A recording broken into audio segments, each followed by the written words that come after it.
வணக்கம் சொந்தங்களே. இன்றைக்கி வந்து காலிஃப்ளவர் சாதம் செய்கிறதுக்கு எப்படி என்னென்ன வேணும்னு சொல்கிறேங்க. காலிஃப்ளவர் சாதத்துக்கு ஒரு 100 கிராம் அளவுக்கு இந்த அளவுக்கு காலிஃப்ளவர் எடுத்து வச்சுருக்குறேங்க. உருளைக்கிழங்கு கொஞ்சம் எடுத்து வச்சுருக்குறேங்க. வெங்காயம் 2 வெங்காயம் நீட்டமாக அரிஞ்சு வச்சுருக்குறேங்க. கொத்தமல்லி தழை, புதினா தழை கொஞ்சம், இஞ்சி பூண்டு வந்து பேஸ்ட் பண்ணிக்கணுங்க. மிளகா வந்து கட் பண்ணி வச்சுருக்கிறேன் பாதியாக. ஏன்னா முழுசாக போட்டாக்கா வெடிக்குங்க, அதனால் கொஞ்சம் கட் பண்ணி போட்டால் அவ்வளோவா வெடிக்காதுங்க. அப்புறம் வந்து கடற்பாசி, லவங்கம், பட்டை, ஒரு 5-6 ஏலக்காய், அன்னாச்சிப்பூ, மராட்டி மொக்குங்க. தாளிக்கிறதுக்கு இது போட்டுக்கிறோங்க. பிரியாணி இலை, அரிசி வந்து ஒரு உலக்கு எடுத்துருக்கேங்க. அந்த ஒரு உலக்குக்கான அந்த அளவுக்கு தாங்க எடுத்து வச்சுருக்கிறேன். பச்சை பட்டாணி எடுத்து வச்சுருக்குறேங்க. இப்போ இஞ்சி பூண்டு வந்து அரைச்சிட்டேன். இப்போ அடுப்பை தேய்ச்சி எப்படி சமைக்கிறதுன்னு சொல்லியிருக்கேங்க. இதை வந்து பச்சை பட்டாணி மட்டும் வேக வச்சு எடுத்து வச்சுருக்கிறேன். சுடு தண்ணியில் காலிஃப்ளவர் போட்டு வச்சுட்டாக்க தான், உப்பும் காலிஃப்ளவரும் போட்டு இது வச்சுட்டேங்க. அப்போ தான் வந்து அது வந்து உள்ளே இருக்கிற பூச்செல்லாம் செத்து போகும். உருளைக்கிழங்கு வந்து அந்த சுடு தண்ணியில் கொஞ்சம் 1 நிமிஷம் போட்டுன்னு எடுத்து வச்சுட்டேன், இல்லைன்னா கருத்து போய்டுன்னு சொல்லிட்டு எடுத்து வச்சுருக்கேங்க. எண்ணெய் காஞ்சிடுச்சுப்பா. எண்ணெய் காஞ்ச உடனே அது பொரிஞ்ச உடனே வெங்காயம் போட்டுருணுங்க.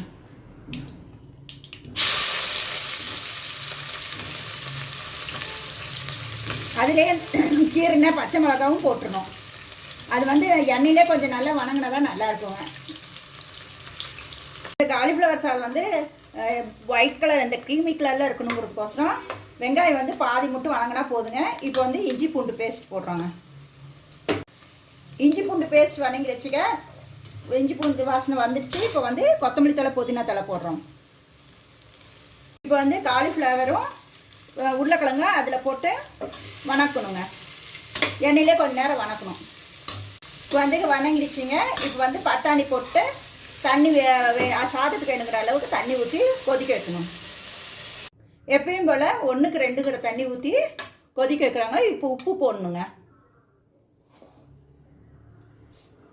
உப்பு போட்டு கொதிக்க வச்சு டேஸ்ட் பண்ணி பார்க்கணுங்க. ரைஸ் இப்போ தண்ணி நல்லா கொதிச்சாட்டி ரைஸ் போட்டுற வேண்டியதாங்க.